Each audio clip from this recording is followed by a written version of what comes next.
A former governor of Lagos State, Babatunde Fashola, opposes intervention between Nyesom Wike and Simi Fubara. He said that President Bola Ahmed Tinubu has no right to interfere in the Ondo and Rivers State political crisis, just as he recently did. Please guys, watch the video and listen to all he have to say.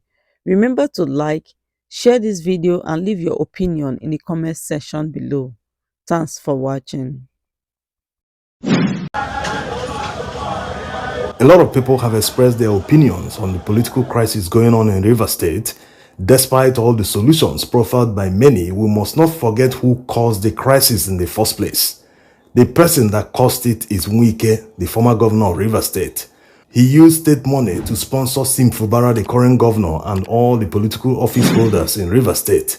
No one knew Wike as a billionaire before he became governor, so all the money he used in the sponsorship was gotten from the state coffers.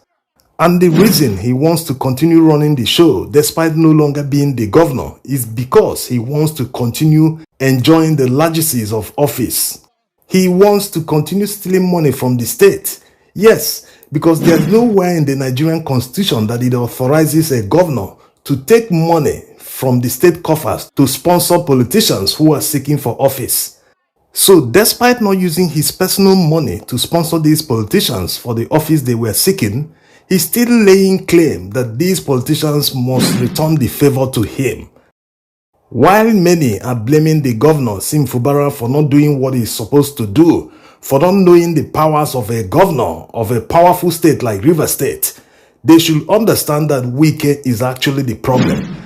In fact, this is known in their camp. That's why Fashola, the former governor of Lagos State, has come out to say that Tinubu has no power to meddle into the political crisis in Rivers State or Ondo State, that the actors in these states should be able to handle things for themselves, that they should do the needful and solve their problems.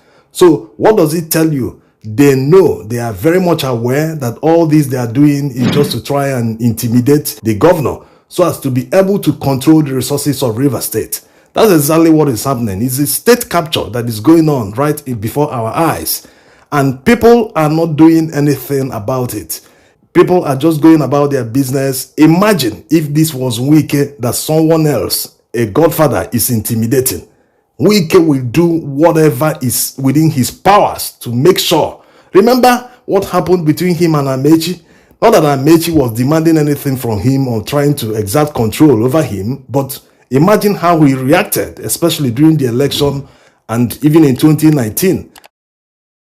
So like already said in the other video, there is no political solution to a judicial problem. Since these House of Assembly members have lost their seat, the only path for them to return to the House of Assembly as elected members of the Assembly is to return to PDP. That's if the party will accept them again. Otherwise, INEC must proceed quickly to conduct by-elections to fill up the spaces in the Rivers State House of Assembly. It's as simple as that. They know they've lost because they didn't put this into calculation. They didn't realize that the campaign en masse this way will mean that they will lose their seats at the State House of Assembly. The situation Wike finds himself is between the deep blue sea and the devil. He knows that even if they use their mago-mago ways to buy judgment at the Supreme Court to remove Fubara, he will still find it difficult to control whomever the Supreme Court judges will declare as the governor. So this is the problem. He's forced to work with Fubara, but he knows that all his strategies are falling apart. The person he ran to solve the problem, one of them is telling him boldly that he doesn't have the power to solve the problem.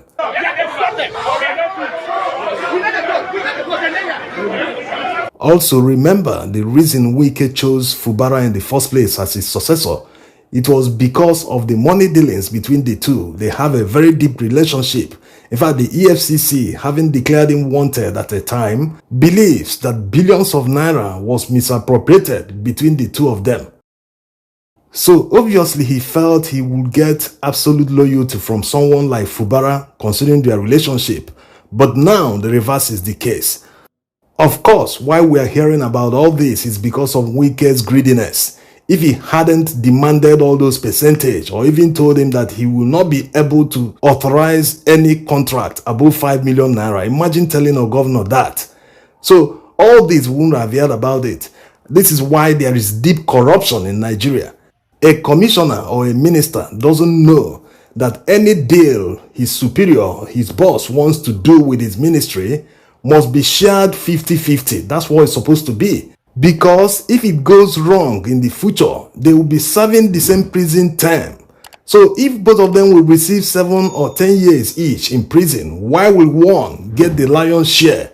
Why will your boss steal billions with your ministry? You only get few millions. So if anyone wants to get involved in corruption, he must make sure he gets his equal share. This might even reduce corruption in the future because a boss might feel insulted that his commissioner, a commissioner that he appointed, is giving him conditions for them to steal money from government. So he might just sack the commissioner and appoint a new one. Imagine if he appoints 10 commissioners and they give him the same condition, he will end up doing it and sharing the money equal, or he wouldn't do it at all. So it might just reduce corruption going forward if people are smarter